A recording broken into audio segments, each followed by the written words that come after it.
Hello, everybody. Welcome, welcome. It is Tuesdays with Kate and Kenda. We Hi. are here, and I'm just going to check, Kate, to see if I can see you and me in the group. Then we know for sure that we are live. Just give me a second here. And I can see us. So we're live. Welcome, welcome, Yay. Kate. You were Yeah, working this morning, weren't you? I was. Oh my Yeah. gosh, you are busy lady. Busy, Yeah, busy, busy. I'm glad you could be here with us. I am How too. is It's a priority. what's your temperature there? Oh, I don't even know. It's probably 90 something. It's Yeah. it's it's down from the hundreds into the 90s. Oh my God. Have you Yeah. had much rain? We got bombarded with rain the last couple of weeks. Yep. So it's So but it's that's cooled it down to the 90s. yeah, which is good, right? Which is Yeah. good. Yeah. How Well, about you? it we've got it's probably close to 100. The humidity is just terrible. Like Yeah. you go outside and if you're like me and you spend time doing your hair and you go outside and it just kind of goes it's like why bother? Wow. Mine does the opposite. Mine Yours goes, goes super curly, right? yeah. It's We're all funny. different. Yeah, when your hair is flat, you want the curly hair, and then I don't know. Sometimes when you have curly hair, you want the flat hair. It's like Yeah, it's we're never true. we're never happy, right? True. Well, welcome everybody. It looks like we've got three people watching us, Kate. Hi, everybody. So yeah, hello, hello. I can't see. Oh, there's Teresa. Teresa, you're supposed to be on here with us, girl. I can Teresa. see you both. Thank you for doing this. Hi, Susan. Well, today, folks, we are going to be talking about bargaining. So let's start at the very beginning, Kate, and talk about where bargaining came from. And in order for us to do that, of course, we have to talk about Elizabeth Kubler-Ross. So in 1969, for those of you who aren't familiar with who Elizabeth is, a Swiss American psychiatrist named Elizabeth Kubler-Ross, she wrote a book, and that book was called On Death and Dying. And she talked about grief being divided into 5 stages. And it came from her years of working with the terminally ill. And her theory on grief became known as the Kubler-Ross model. And Kate and I followed that in both of our groups, this group and in the heart to heart group. So originally, Elizabeth devised it for people who were ill, but today, those stages have been adapted for a lot of experiences, and one of them is loss. So, if we start at the very beginning of the stages, we've got denial, we've got anger, we've got bargaining, we've got depression, and then finally acceptance. So, Kate and I have done denial, we have done anger, and today we're going to be talking about bargaining. I want people to know that not everybody is going to experience all 5 of those stages. Some of us are going to go through every single one of them. Some of us are going to go through emotions that aren't even part of the stages. And the stages are not linear, which means you're not going to go through them in that order. Some people also, Kate, and you've probably seen this yourself, they get stuck in some of the stages and they can be stuck there for a very, very long time. And there's other individuals where they skip the stages entirely. So because there's no order to the stages and because there's other stages that are involved with the grief as well, I think it's important for people to know that it's just a guideline and there's no right or wrong way to grieve. So let's talk about bargaining a little bit. When you're grieving, of course, you feel very helpless, you feel very, very vulnerable. And Kate and I were kind of talking about this with me this past weekend. I had just a crappy, crappy weekend. I don't know what triggered it, Kate. I really don't. And I decided to kind of publicly share it in the Facebook group because I thought it was important for people to know that even the strongest of us, and even though we've progressed with our grief and we've moved right along, that that we can become a hot mess really, really easily and really, really quickly. And that was me this past weekend. I don't know what happened. I really don't, but I was a hot mess. So when your pet is dying, did you um Facebook Live, people watching us here, did you guys find yourself making a deal with God? Personally, I remember when my girl was killed, Stella. So she was killed when she was 3 years ago. She ran out in front of an 18-wheeler. And I replay, of course, as we all do, those last moments. So everything that happened to her, I see happening in slow motion. And I can recall begging God for this whole thing to just be a bad dream and that I would wake up from it and none of this would have happened. Bargaining almost becomes a false hope, and we become desperate to have our life restored to the way it was. Um, Sometimes in bargaining, we look for ways to regain control, and we think, sadly, we think that we can affect the outcome of events. And that's why we tend to play those last moments over and over again with the what ifs or if only I would have. Um, so that's kind of what I went through. That's what comes to my mind, Kate, Mhm. as describing bargaining for Mhm. myself and my story. Um, do you mind sharing with us how you experienced bargaining?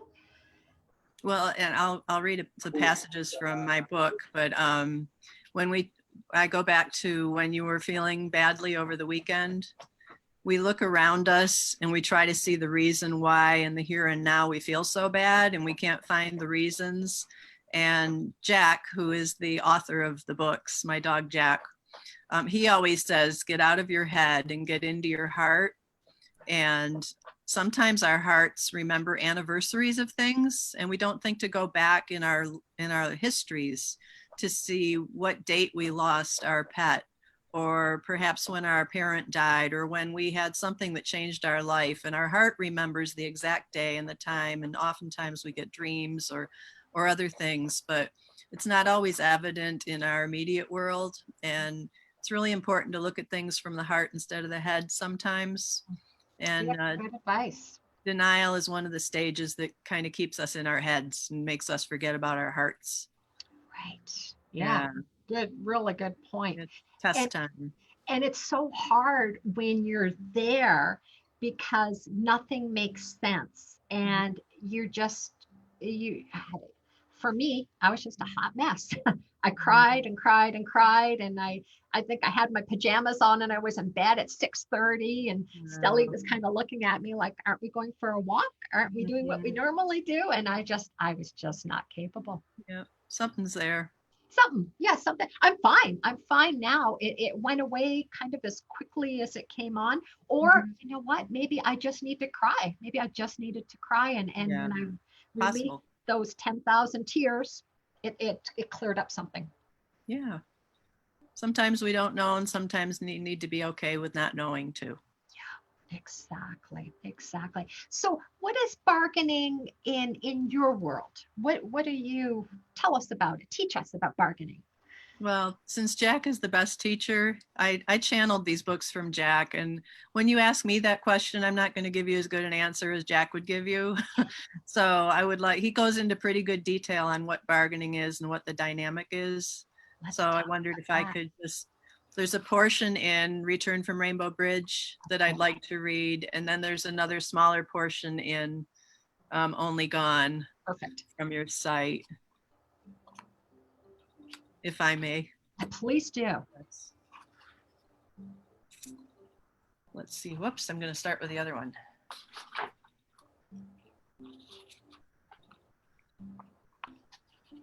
Bargaining. Once you begin to realize that you will never be happy again if you hold all the anger locked up inside of you, you start rationalizing all of it. It's what the human mind does best. Maybe this, maybe that. The mind will work overtime to try to offset the sadness and the ongoing discomfort. Thinking too much gives you the illusion that there is no room for anything else. You think you can block the fear, the sadness, and the anger by filling the space with a bunch of clever thoughts instead. You hereby move into the bargaining stage. The mind keeps you most preoccupied because usually when people are unhappy, they would rather be thinking about something than nothing. They would rather think of anything apart from the cause of their sadness. The process becomes its own diversion. The thinking can become a problem because your mind can easily lead you astray. You would actually come up with much better answers and solutions if you could only quiet your mind. Different people grieve differently, and the process of going through the stages of grief can begin as soon as death becomes a reality. In Kate's case, the bargaining began shortly after my surgery. This is Jack talking, when she did not yet know if I would survive, when she feared that I would not. And I'm going to go into the next book. She would say, "Dear God, if you just let him live a few more years in good health, I'll fill in the blank with whatever you want. Oh, Jack, if you get through this, I promise we'll take more walks and I won't leave you at home for so many hours a day," and so on. Her pleas went unanswered, and ultimately she was forced to deal with the reality of my passing. The bargaining persisted, even though there were no negotiations left. She would rewind her memory back to try to find the tumor. It was as if she believed that if she could find in her mind the cause of it, she could change our destiny and bring me back like nothing had ever happened. Another form of bargaining, which many people do, and she did too, is to replay the final painful moments over and over in her head, as if by doing so she could eventually create a different outcome. It's natural to replay in your mind the details. Deep in your heart, you know what is true. Your mouth speaks the words, "My cat has died," but you still don't really want to believe it. You go over and over and over it in your heart replays the scene for you for the express purpose of teaching you to accept what has happened. While your heart tries to rewire your mind to accept it, your mind keeps looking for a different answer. It doesn't like the truth. Like anything else, when you hear it enough, you finally accept that it is true.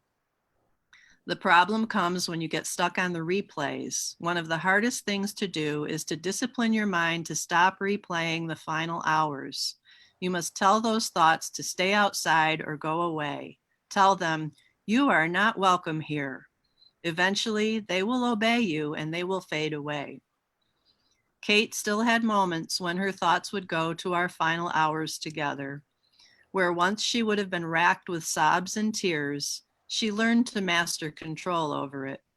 Kind of like a song that is playing on the radio, the first few notes would come and she would recognize that it was a song she did not really want to hear, so she changed the station to find a better song.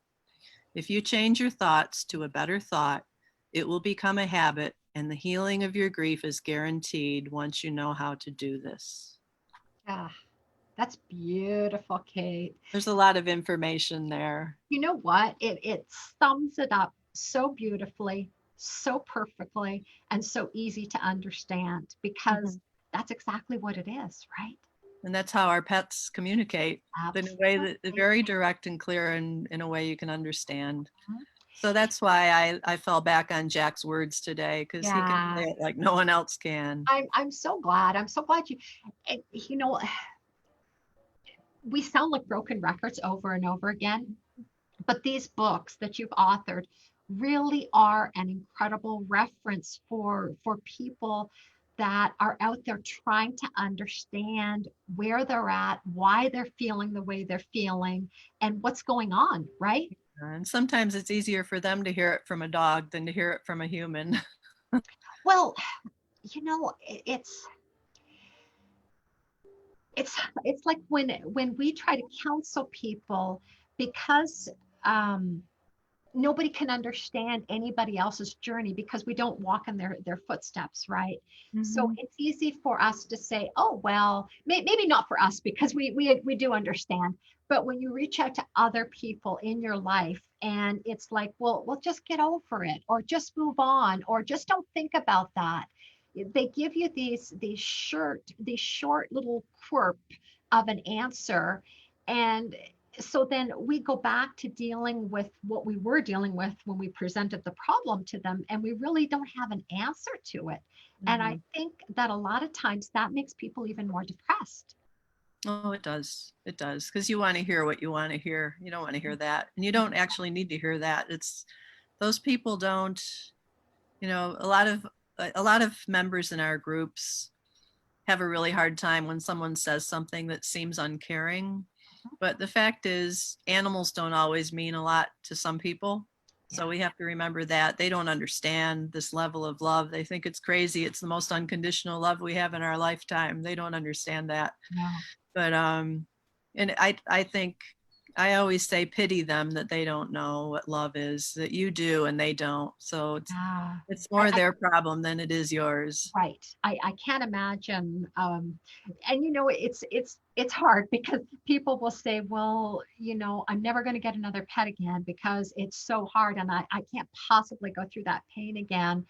And I just hope in time that they change their minds on that, and a lot do, No, uh, most of them do. because yeah, it's just I can't imagine a world without the four little legs. I No.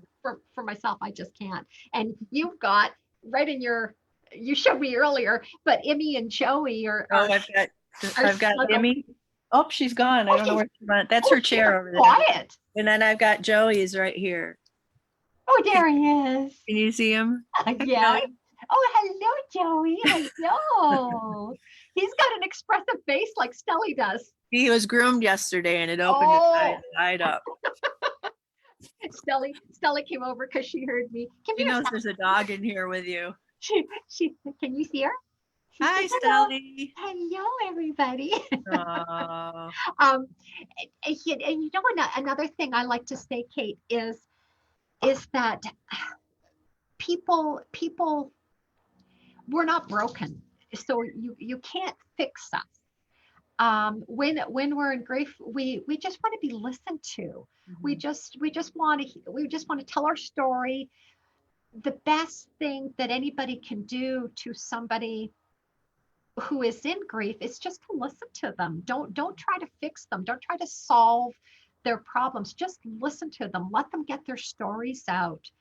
Yeah, Because sometimes the things that people say who don't come from resourceful spaces as far as grief goes, they can really hurt and damage somebody they who is grieving and trying honestly to make their way out of the darkness into the light again, right?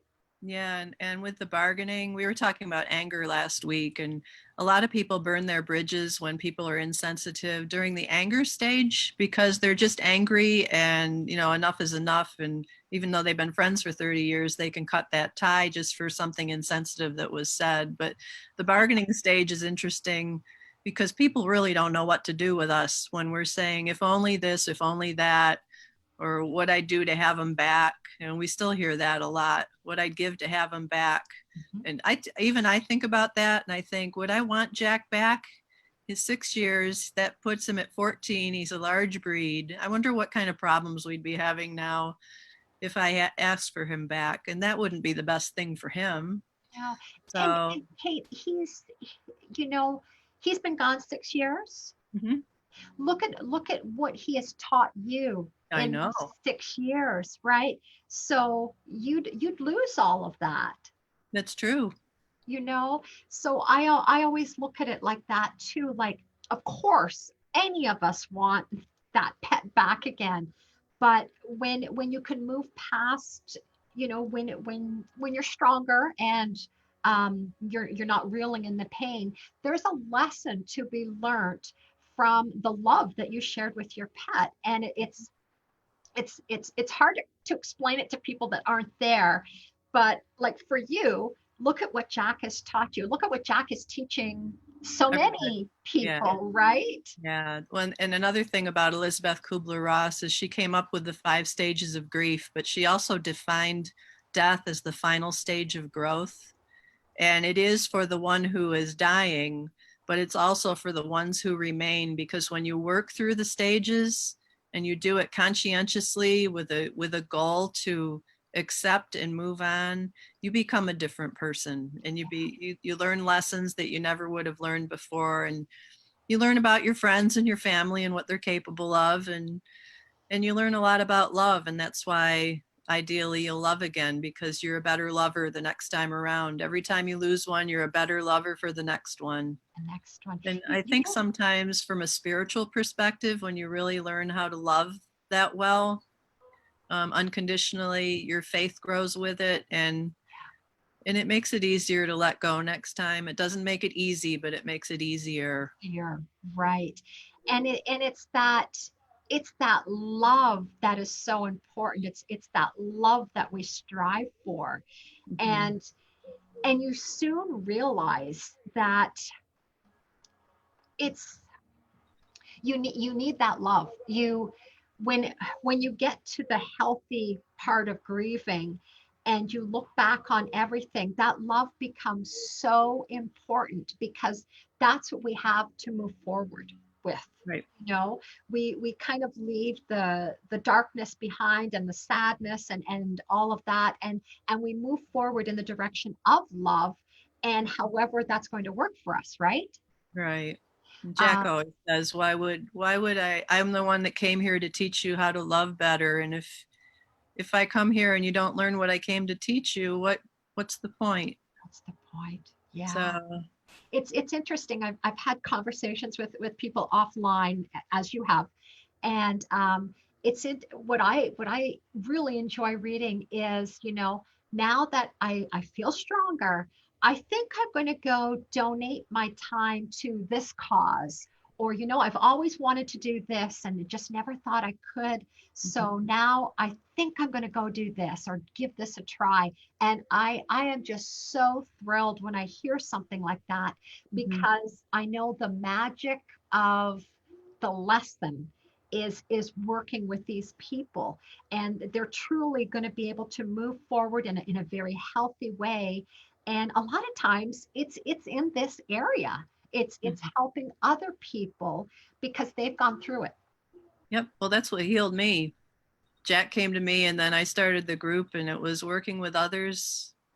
I used to cry right along with them when I would be reading their stories, and the tears would be falling down my face, and I'd be saying, I can't keep doing this. But I kept doing this. And the fact is, I wasn't healed yet. So until you're healed, you're going to have tears for everybody that writes about all of their pets.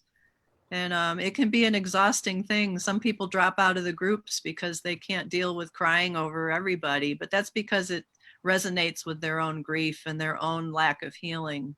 Yeah. Good Sometimes we still analogy. have our moments. Oh, absolutely, absolutely. I used to volunteer at a hospice in Ottawa, Canada, and I worked at the reception area. And whenever somebody had died, the custom was that the casket would come out, and or maybe it wasn't a casket, maybe it was a gurney, but it was covered, and they'd have like a flag on it, and everybody would stand up to show Oh, respect, and well, they'd play the national anthem. And there was no way, I could stand up and not have the tears just rolling down my face. And I mean, this happened, I don't know, 10, 12 times a day. You know what I wow. mean? It was a big Wow. hospice. Um, but you never really get used to it, and I guess it's your personality too, right? And there'd be days where I would be weaker, so of course I'd cry more. But I don't think I ever went through any of those without crying. And of course you're picking up the energy of the room that you're in and the people around you, right? Sure. And if you're an empath or empathetic, you're going to pick up on the feelings of those around you. They might not even be your own feelings you're It, picking up on. yeah, It's just the grief that surrounds you. yeah, yeah. Like Yeah. that energy, that magnetic energy that you can't protect yourself against. Right. Um, so as a word of advice, what would Jack say to people who are, well, I guess he's kind of said it, but to summarize, the people that are playing over those last minutes, those last moments, the what ifs and the if onlys. What I mean, you have to process that, right? So you have to feel those emotions, but how do you get out of your head and into your heart? Well, you give yourself a little bit of time to replay, because we all need to replay, and so that we can figure out we can't control anything. And then we figure out, if we're healing, that the only thing we can control is how we respond to this. And that means controlling your own, disciplining your mind.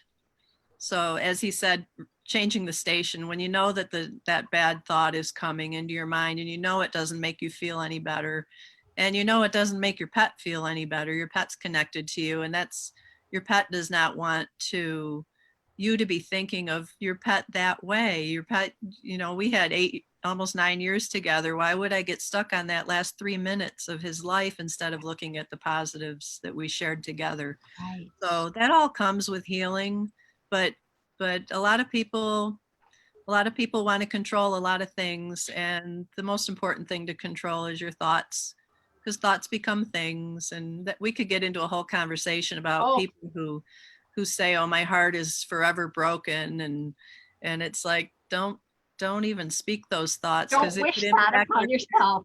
it could impact your cardiac status. Yep. You'll never be the same. That's true. That I'll never, if it's okay to say I'll never be the same, because you won't ever be the same when you go through a loss of the love like this. But Mhm. it's really It, important to, as there's a phrase that says, tame the wild horse of your mind, because the wow. mind can get out of control so easily, and it's up to Yeah. us to rein it back in. I like that, Kate. I Yeah. I love I love Jack saying about the radio station. You Hmm. know, when that song, when you start to hear that song playing, then turn it to a different station. And this is the stuff I talk about in my profession, where I'm seeing clients, Sure. and it's those stories that they're telling themselves. And even my kind of logo or slogan is change your mind, change your life, Yeah, right? Because we are our own worst enemies. we The are. things that we tell ourselves over and over again, we become, right? We Yeah, do, but if we do it enough times, we're not our own enemies anymore. right. It's Yeah, just getting from here to there. it's getting from here to there. But I think it's important. The other thing that you said is that you initially at the beginning, when your loss is new, you have to have those what ifs. You have to almost play that guilt story until you've kind of got to the point where you're sick of it, right? Yeah. Yeah, yeah. Well, And then when guilt's a whole nother thing. It's not a stage. It probably, guilt rides through all the stages, because it's it just the human condition. right. It dips Yeah. in and out of each and every one of them. It Yeah. dips in each and every one of them. So it's important that people at the beginning don't try to get rid of the what ifs, and their friends and family and people who aren't necessarily their tribe are going to try to get them out of that mindset, right? Mhm. Like there's nothing you could have done. Why do you keep doing that over and over again? Why, aren't you sick of this? Look at what it's doing to you. Well, So, they're just projecting, because they're the ones that are sick of this. That you have to listen to their words to know how they feel about themselves, if that makes sense. yeah, yeah, it's true, right? Yeah. I tell people that you don't know how that individual was taught to grieve. You don't know what their past was like. Maybe as a little girl growing up, they were told, go to your room. Don't be out here with that slum face or that solemn face. Go out, go into your room and cry. And so they were always taught that tears are bad. Hmm. So they they bring that emotion as they're growing up, Sure they do. and they don't know any different. Right. And you got to cry. You have to cry through the whole process. You cry tears of anger. You can cry tears of frustration. You can cry tears. This is tongue twisting.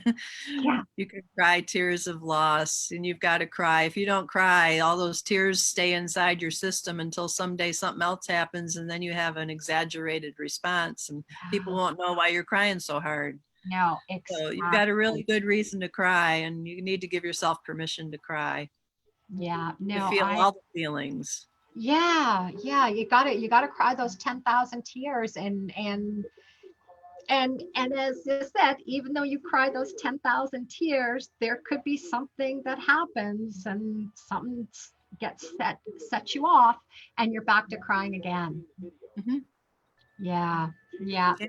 So Susan and Teresa, do you guys have any questions for Kate or I see you're on here. I'm going to refresh my page.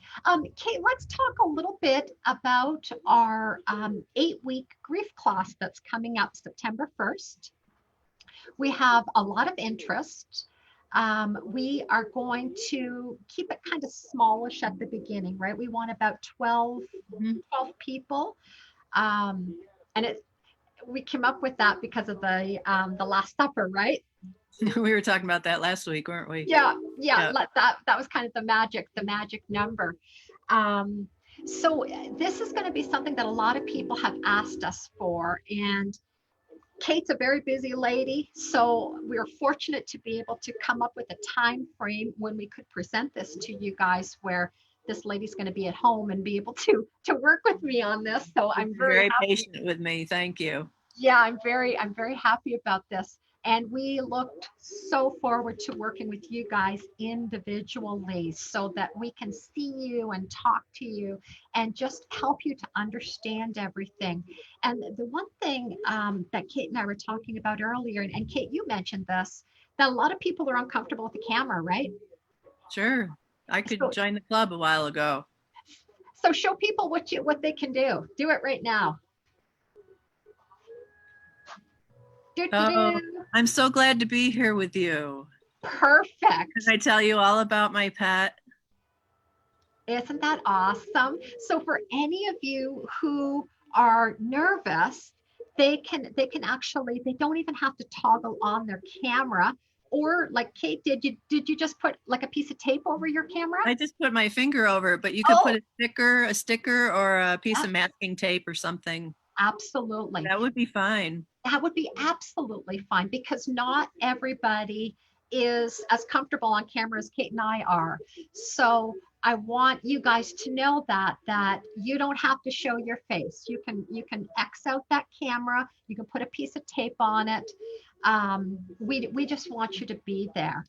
In the course of the 8 weeks, we're going to be talking about the 5 stages of grief. Our references are going to be Kate's books because they're just phenomenal. And for those of you that haven't dove in yet and read some of them, you really need to. You really, really need to. And Kate, I can't do this. Yes, you can. Your very first book. It's not putting me down; it's lifting me up. Right People hand. people can access that for free, right? They can get the PDF of that. Yeah, that was my last book, actually. Is that your last book? Yeah, the first book was Reflections. I didn't realize that was your last book. I thought that was Yeah, the first one. Is it? I just learned something new. it's the So first one most people read, though, because it's free. it's it's good. Reflections is the one that I read first of all, and then I jumped to the lizard. Um, but there's just so much information in those books. So we are going to be using those throughout the 8 weeks. I don't know if we'll be using all of them. I guess I'll let you decide that, Kate, because you're going to kind of drive that bus type Maybe thing. pieces of all of them. Yeah, we'll have pieces of all of them throughout the 8 weeks. But there's, as you can see, Jack is a very wise boy, and his words are just they just resonate within you, and you start to discover things, and you have those aha moments. I know for me, I did, and it just brings peace to you, and you probably don't even realize the magic of your books, do you? Well, I mean, I'm sure you do, but that's the way it was for me. Well, I know most people who've read them are already loving again. They're loving another pet. And that's the whole goal of our books is to resolve this, move forward, knowing that your pet is with you all the time, forever. And you take that strength with you into the next relationship. And you go into it without a lot of fear or anxiety. Absolutely. And I mean, the one thing, you know, that we can't avoid in life, and it's, people laugh at it, but it's taxes and death, right? We're gonna be paying taxes no matter what, and Right. we're all gonna experience death. We're all gonna experience loss. The only way that never impact, well, I don't know how it can never impact you unless you're dead, right? I think You're the more you lose in life, and some people start losing people or pets really young in life, and other people it can take 20 or 30 years before they have a significant death in their life. But the more deaths you heal from, the better off your own death is going to be. Oh, look who's joined us, Kate. Hello. Hello, Hi. Anna. Hello. Oh, I'm so glad to have you here. Kate, it's our first person. Wow. Yay. Sorry, you I do was in a that? meeting, so I had to finish that. So I'm half an hour late. You're Yeah, fine. Wow. So I know nice to you by see your you. other name. I didn't know you by Mariana. Yeah, that's my long name. Nice to meet you. I've seen Very your nice name to so meet you. many times, and I've seen your comments and your posts. Oh, so lovely to see you both. It's so sweet to see you in person, like It's nice to almost. see you This too. is wonderful. This is what Kate and I want. We've been like encouraging you guys, like, please come on, it's just so much. It's nice to have the conversation Yeah, with this is much everyone. more personal, almost. Yes. Yeah. Absolutely, Mariana. So, You know, Mariana, can you tell us a little bit about your story? Are you Um, comfortable sharing? yeah, absolutely. Okay. So I'm here because of my dog Indy. He was, I don't know, like all of you feel about your own dogs. I feel like he's the best in the world. sure. It's funny, I still think that he is, you know, I speak like he's still here, but I lost him last November, right, a day before Thanksgiving. He had cancer, and I always struggle with this because I saw multiple vets and they all told me that you shouldn't be removing the mass, you know, just try to, you know, have him, you know, just keep him comfortable. You'll have a few months. And those couple of months turned actually in 7 months. So I tried Wow. different stuff for him, but it wasn't enough. So I always struggle. Should I have just found a vet that could have maybe removed the tumor and maybe it would have been better? You know, there's always questions and you feel guilt, but then I think, well, maybe if I would have done that, he would have just died on the table there, on the operating table. So, It's you true. know, yeah. You know what I That's find hard. too, ladies? I find it's so easy for us afterwards to go back and say, oh my gosh, you know, I should have, Yeah, because absolutely. we can see what we can look back on the past, right? But in the moment, aren't we honestly doing the best thing that we can do at the Yeah. moment? When we're Yeah. overwhelmed, we don't always act at our best either. I know when I took Jack into the vet, I knew that it was a significant surgery. And I'm a prayer person. I say prayers for everybody anytime, any chance I get. But when I looked back, I was so overwhelmed with it and so full of anxiety that I didn't even think to pray for Jack. Yeah. So, and I had to go through my own dark night of the soul to say, what if I'd said a prayer? What if, Oh, why didn't I say a prayer? He's the most important being in my life. Why didn't I say it? So, Isn't that interesting, Kate? Yeah. that is yeah, so true. That's so true because I keep thinking about the last night that I was so worried about myself. Like, how am I going to live without Indy when I made the vet appointment? And I felt like I didn't give him love the last day. Like, I was so worried. I was really no, hyperventilating. I was yeah, struggling. And a lot of things that I did, I'm like, why didn't I, you know, just little things like I bought him a lot of stuff, of course, to try and eat. But I'm like, why didn't I give him this thing that he always loved, like this soup bone? He always liked chewing on this, the ones with the marrow. And, you know, he had everything like every day that I gave him, but it's just these little things. Or did I kiss him enough right before, you know, the vet, or was I just worried about myself? How am I going to live without him, you know? You know, it's just always I always struggle with that last day, you know? It's such a common experience. It's so hard though, guys. It's so hard. Like I have tears just thinking about, like, yeah, it's so hard. It's so hard. It's I wonder, Kate, you've dealt with a lot more people than probably a lot of us have. Have you ever met anybody that has done grief gracefully? I'd say yes. Have you? I'd say that I've met quite a few of them, although you don't know what they're like behind closed doors. But it's not a graceful kind of experience, but I think some people,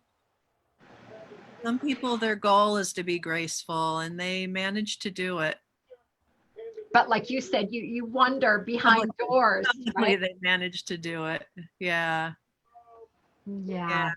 I have another thought that came to mind as we were talking about the Zooming and what we're doing here, is that when we learn new things, whether we're reading a book written by a dog, or whether we've never Zoomed before and we're Zooming now, every time we learn something, we get stronger too.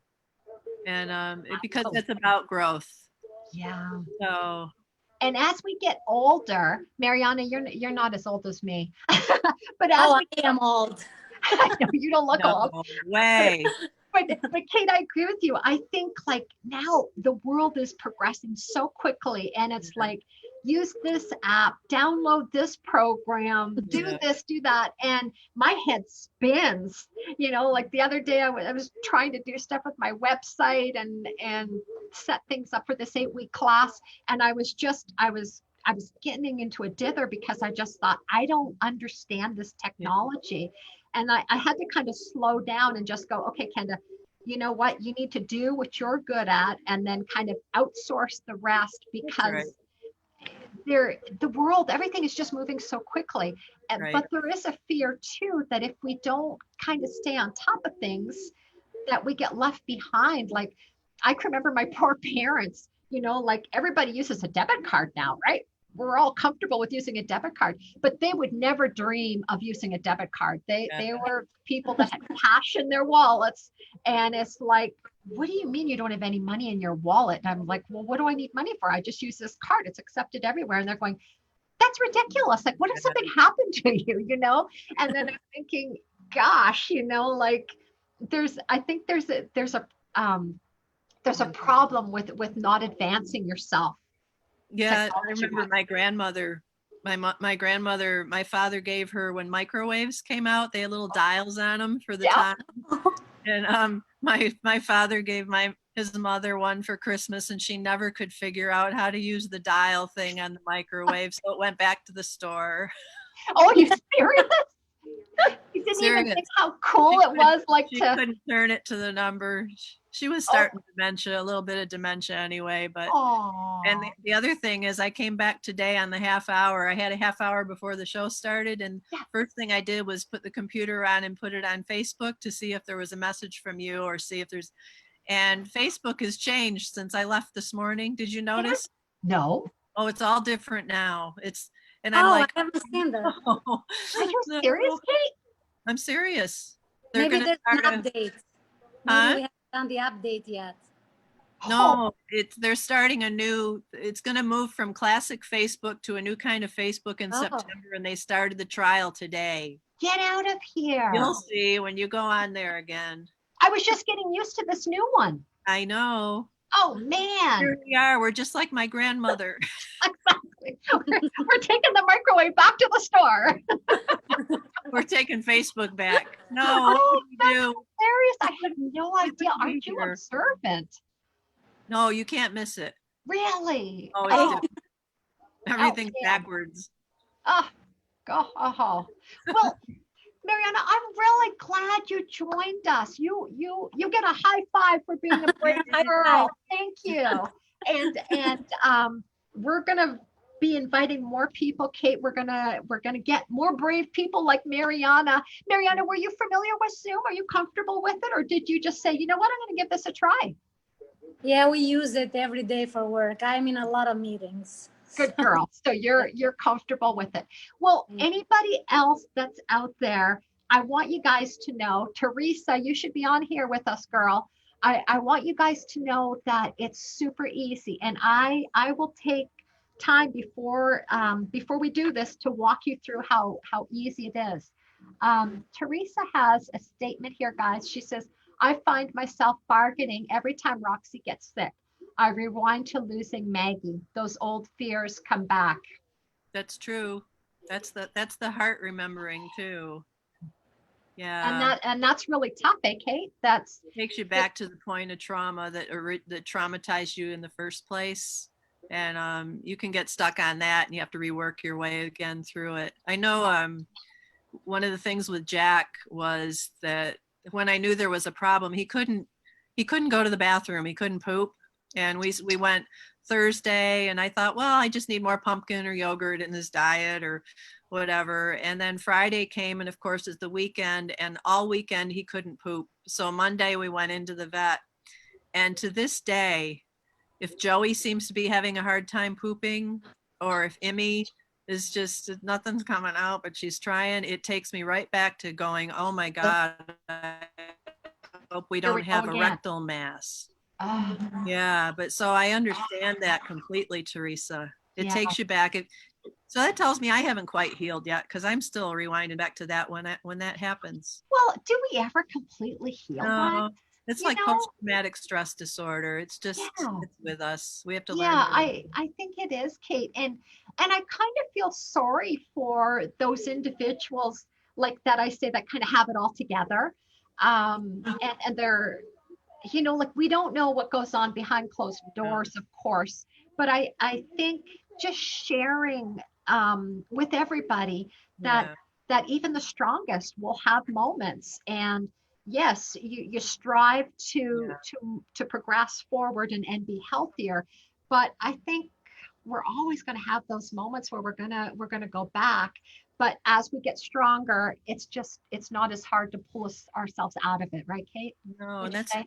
with my group, and probably yours will come in time. There's seasoned people that have been in that group since for 4 years, 5 years, 6 years, and the longer they learn to live with grief, the more gracious they are, and the more they can help the others who are new in their grief or who don't know Yeah, how to get through it. And those are the ones I think of when I think about those that are grieving gracefully. gracefully. Yeah. You need the time and you need to accept. And then I see we had one of our seasoned members just lost another pet yesterday or the day before, and she's on the roller coaster again, and it's really, really hard. But she says, but it's a little easier this time.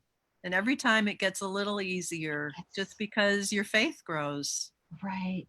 And then that person is allowed to be weak, and then everybody in the group can build that person up again, Yeah. right? Like Yeah, a that's lot the of people beauty of step in. having a wonderful, safe, comfortable place for people to be in to grieve, Yeah. right?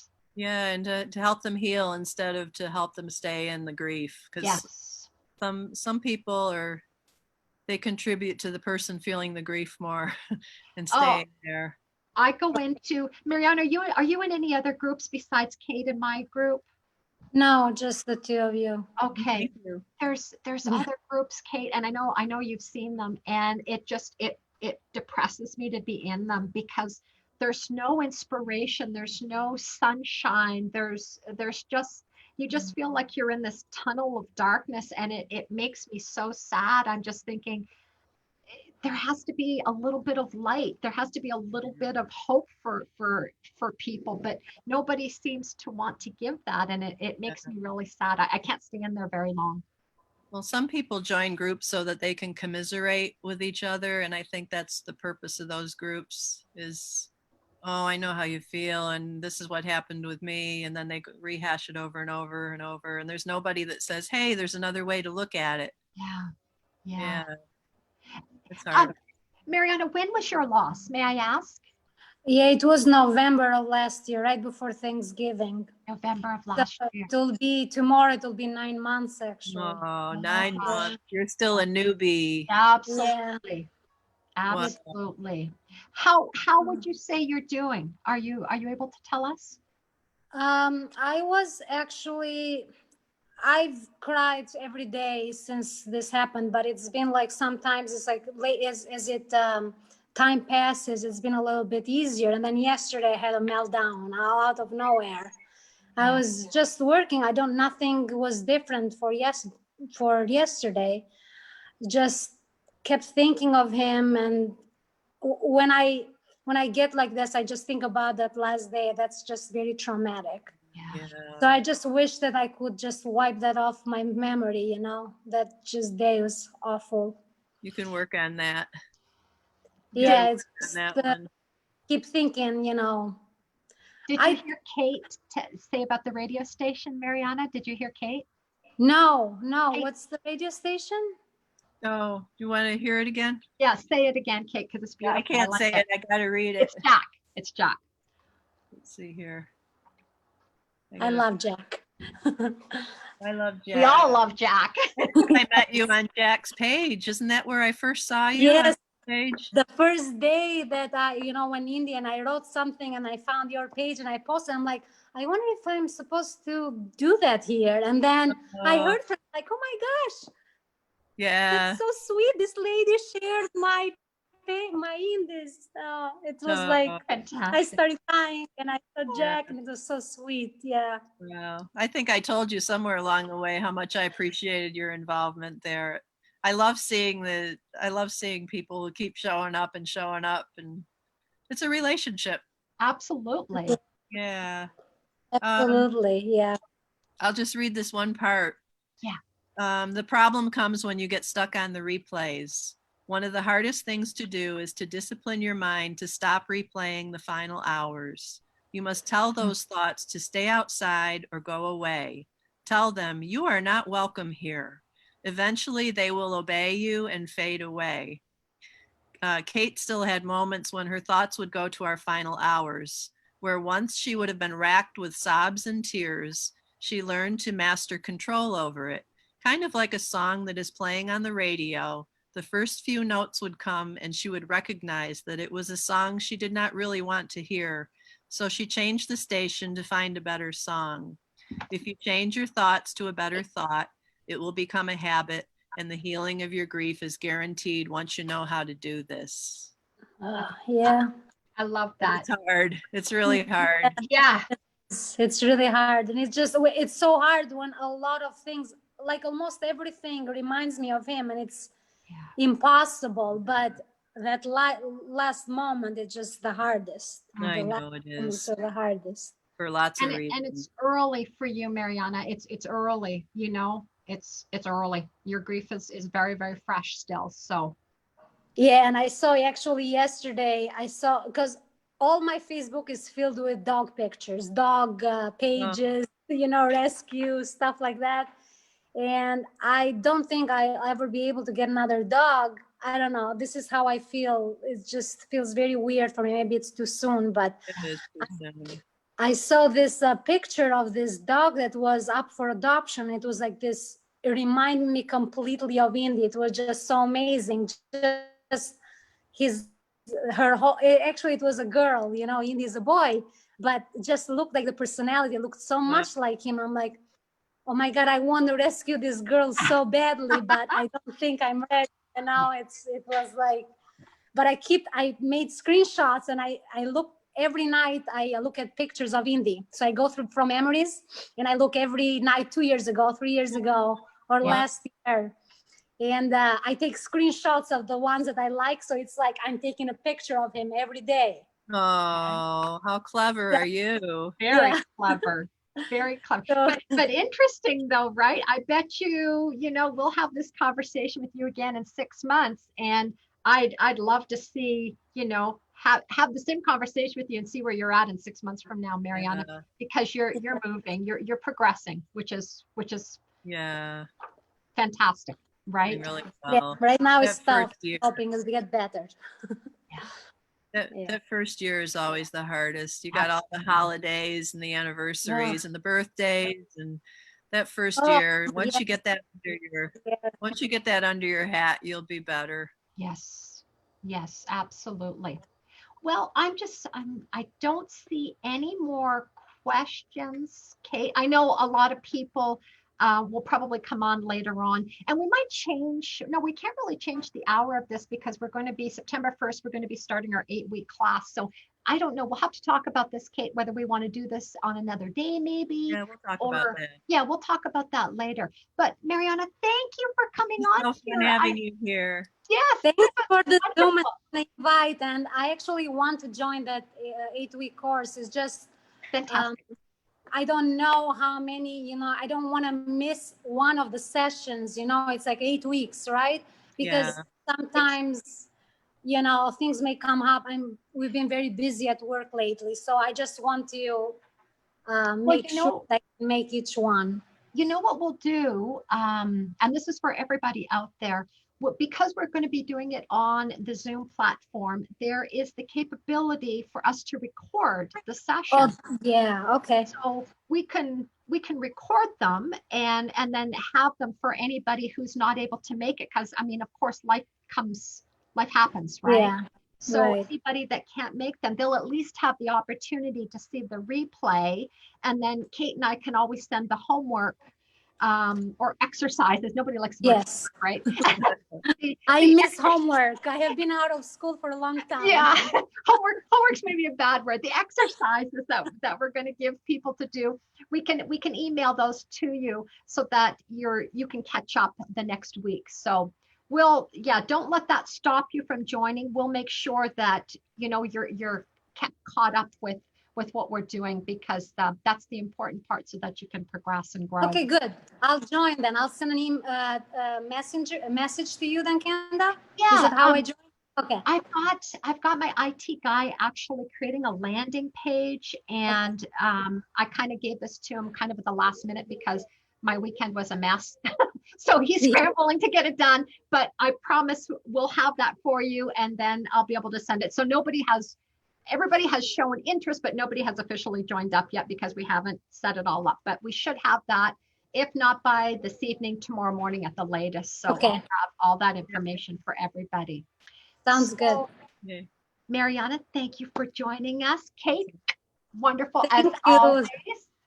So nice to see you both again. It's nice to see you too. everybody. Oh, by the way, here's a picture of my There's your Indy. baby. Oh, I love your Indy. Oh, I love her. Look at that face. That's gorgeous. Oh, my apartment is surrounded with indie photos, actually. Nothing wrong with that. That's amazing. Here's another one. Oh, beautiful. Wow, look at all those Yeah. pictures. And that's him and I right there. Oh, I love that one. That's I beautiful, remember seeing Mariana. that. So beautiful. Very That's nice. my profile photo everywhere. That's why I love it. Absolutely. Thanks for letting me share. Thank you. Thank you for coming on here, being brave. Hopefully you'll be the first of many. We'll encourage more people to come on and like Kate did that little magic trick where you can take the camera if you're not comfortable. Yes. That's what I do in my own meetings for work, actually. You do. You could be sitting in your pajamas and nobody ever knows, right? For sure. That's true. That's what I do. Yep. Okay, guys, we're going to sign off for now. Thank you Kate, again. thank you. Mariana, thank you very much. And if anybody has any questions, just type us below, and we'll be checking out the comments and questions and answering them at as soon as we can. Okay, great. Okay. Have a nice evening. Bye. Bye. Bye, everybody. Thank you.